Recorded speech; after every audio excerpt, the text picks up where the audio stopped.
আজ আমরা চলে যাব ক্যান্ডি থেকে নোয়ারা এলিয়ায়। ক্যান্ডিতে আজ খুবই ঝকঝকে একটা দিন। কোনো বৃষ্টি নেই। সকালবেলায় হোটেল রুমের জানালা থেকে দেখি যে কি সুন্দর মেঘ দেখা যাচ্ছে। নিচটাতে তাকিয়ে দেখলাম ঝকঝকে করছে সবুজ রংটা। খুব ভালো লাগছিল। সো আমরা যাওয়ার আগে যেটা করলাম সেটা হচ্ছে যে আমরা বোটানিক্যাল গার্ডেনে চলে গেলাম। ক্যান্ডিতে খুব সুন্দর একটা বোটানিক্যাল গার্ডেন আছে। সো সময় করে এটা ঘুরে আসতে পারেন। বোটানিক্যাল গার্ডেনে এসে আপনার ঢোকার আগে টিকিট কাটতে হবে। এইটা আমি আগেও একটা ব্লগে বলেছি, আপনি এখানে যেখানেই যাই দেখতে যাবেন না কেন আপনার টিকিট কাটা লাগবে। বোটানিক্যাল গার্ডেনটা খুবই সুন্দর, বিশাল বড় একটা গার্ডেন।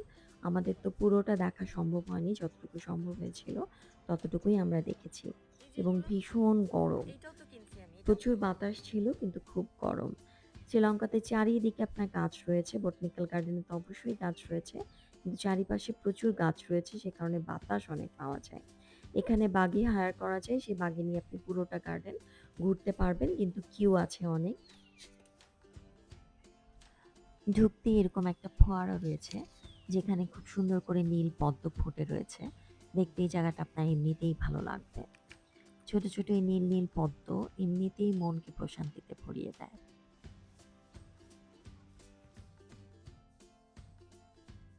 আর বাতাসের এই শনশন শব্দ আপনার মনে যে কি একটা গভীর আনন্দ তৈরি করবে, এটা আসলে এখানে না থাকলে বোঝা যাবে না। এরপর চলে গেলাম অর্কিড হাউসে।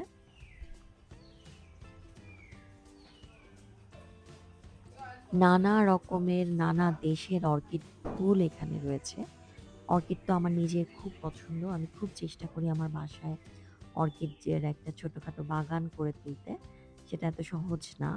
সো এখানে অর্কিড ফুলগুলো দেখে, এত হেলদি গাছগুলো দেখে আমি এটা খুব বুঝতে পারছিলাম যে এখানে যথেষ্ট যত্ন রয়েছে এবং এটা তো আসলে বোটানিক্যাল গার্ডেন, এখানে তো যত্ন থাকবেই। অর্কিড বাগানের সময়টা আমার খুব ভালো কাটলো। আমার খুব ভালো লেগেছিল অর্কিড বাগানে ঘুরতে। এবং আমি যতই গাছ দেখছি সব গাছের একটু করে চারা নিয়ে দেশে আসতে ইচ্ছে করছিল। এই এয়ার প্লান্টগুলো আমার একটা রয়েছে, একটাই আমি ১৫০০ টাকা দিয়ে কিনেছি বাংলাদেশ থেকে। এখানে এই ঝাড় দেখে এয়ার প্লান্টের কি যে ভালো লাগলো। পুরোটা গার্ডেনই খুব সুন্দর করে প্ল্যান করে তৈরি করা।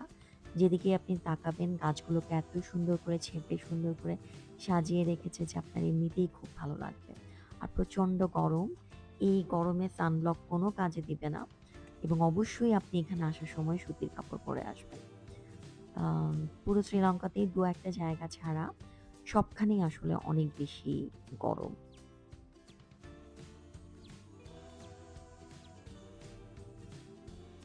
সো বুদ্ধিমানের কাজ হচ্ছে সুতির কাপড় আনা। কটন ফ্যাব্রিকটা পরলে খুবই আরাম পাবেন এখানে ঘোরাঘুরি করতে। এরপর চলে গেলাম হচ্ছে গোলাপ বাগানে। এত সুন্দর সুন্দর গোলাপ এবং কিছু গোলাপের কি যে দারুণ সুবাস! এখন কিন্তু অনেক ধরনের গোলাপ দেখা যায় যেগুলোর কোনো গন্ধ নেই। আপনি ফুল কিনতে গেলে ফুলের দোকানে দেখবেন যে অনেক ধরনের গোলাপ দেখা যাচ্ছে, কিন্তু তার মধ্যে কিন্তু কোনো সুবাস বা ঘ্রাণ নেই।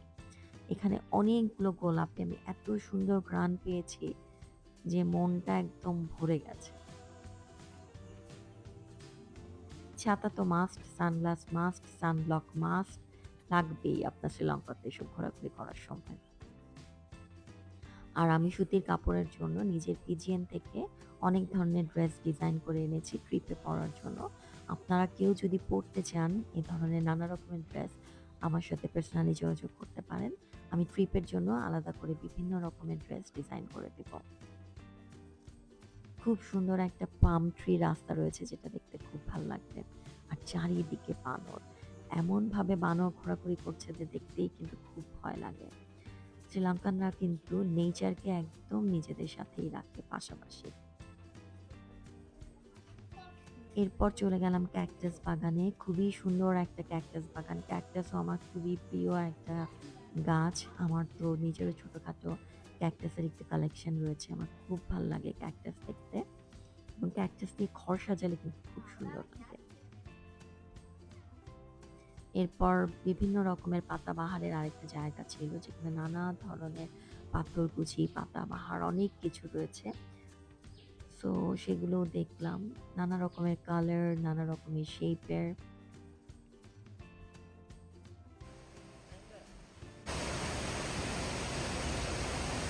নোয়ারা এলিয়াতে যাবার পথে এই ঝর্ণা আপনার পড়বে। বিভিন্ন জায়গা দিয়ে ঝর্ণা দেখা যাবে।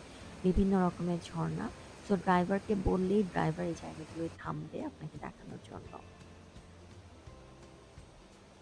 একটা অন্যরকম মানে ভালো লাগা কাজ করে। পানির এরকম শব্দ, বাতাস খুব আরাম লাগে, খুব ভালো লাগে। এরপর আমরা ঝর্ণাটাকে আরো সুন্দর করে উপভোগ করার জন্য একটু কাছাকাছি যাতে দেখতে পাওয়া যায়, সেইজন্য একটা রেস্টুরেন্টে গেলাম। এই রেস্টুরেন্টটাতে উপর থেকে একটু হেঁটে নামতে হবে। গাড়ি আমরা উপরে রেখে আসলাম। এখানে ঢুকতেও টিকিট কাটতে হয়েছে। কিন্তু আপনি এখানে যদি ফুড খাবেন বা ফুড অর্ডার করবেন, তখন আবার বের হয়ে এসে যদি ফুড বিল দেখান, সো এন্ট্রির যে টাকাটা রয়েছে সেটা ওরা আবার ফেরত দিয়ে দিবে। সো এরকম অনেকগুলো রেস্টুরেন্টে, অনেকগুলো জায়গাতেই এই ব্যাপারটা রয়েছে। এটা একটু খোঁজ নিয়ে নিবেন। এখান থেকে ঝর্ণাটা অনেকখানি ভালো দেখা যায়। ঝকঝকে আকাশ, নিচে পাহাড়, ঝর্ণা, একটা মারাত্মক সুন্দর পরিবেশ।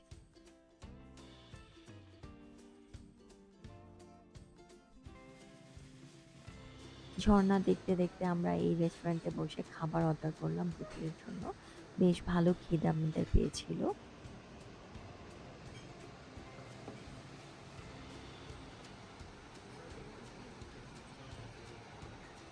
আমরা শ্রীলঙ্কান কুজিন অর্ডার করলাম। এটা খেতে বেশ মজা, ভেজিটেরিয়ান ডিশ।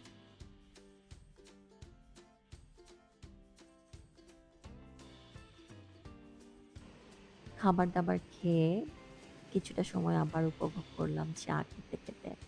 বেশ কিছুটা সময় আমরা এখানে বসে কাটালাম। এরপর আবার রওনা দিলাম।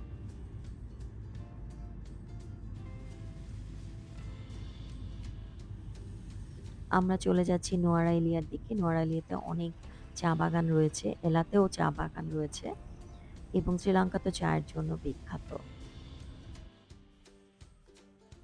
আমরা আমাদের হোটেলে চলে আসলাম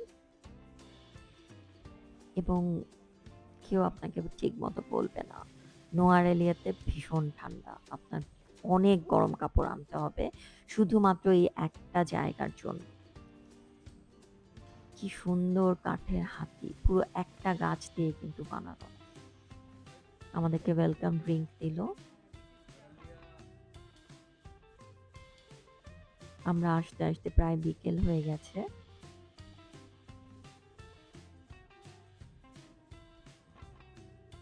হোটেল রুমটা সুন্দর। এই ওয়েলকাম হাঁস আর হার্ট দেখে তো আমি মুগ্ধ। রাতে একটু বের হলাম শহরটা দেখার জন্য। এইসব জায়গাতে কিন্তু আপনার ৫টা-৬টার মধ্যেই সব দোকানপাট বন্ধ হয়ে যায়। শুধুমাত্র রেস্টুরেন্ট খোলা থাকে, মল-টলও খোলা থাকে না এবং এইসব জায়গায় মল বা শপিং এর খুব একটা কিছু নেই। কেনাকাটা করার কোনো তেমন কিছু নেই এবং কিছু দোকানই আসলে খোলা থাকে না। শুধুমাত্র ক্যাফে বা রেস্টুরেন্ট খোলা থাকে। আমরা বারিস্তাতে চলে আসলাম এখানে রাতের খাবার খাবো বলে। বারিস্তাটাও খুব সুন্দর। এখানে আসলে প্রত্যেকটা ক্যাফে, রেস্টুরেন্ট খুব সুন্দর করে ইন্টেরিয়র করা। এগুলোই আপনার দেখতে অনেক ভালো লাগবে। এগুলোই আপনি অনেক এনজয় করবেন। বারিস্তা কিন্তু একসময় ঢাকার কারণ বাজারে ছিল। তারপর আসলে ওরা ব্যবসা করতে পারেনি বলেই বোধহয় উঠে গেছে। আগে মাঝে মধ্যে আমাদের বারিস্তাতে যেয়ে বসা হতো। ২১শে টিভির নিচে ছিল বারিস্তা।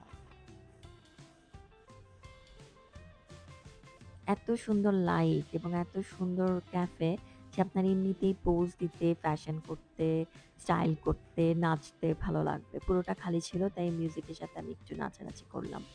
এটা ছিল আমাদের রাতের খাবার। এভাবেই দিনটা কাটলো।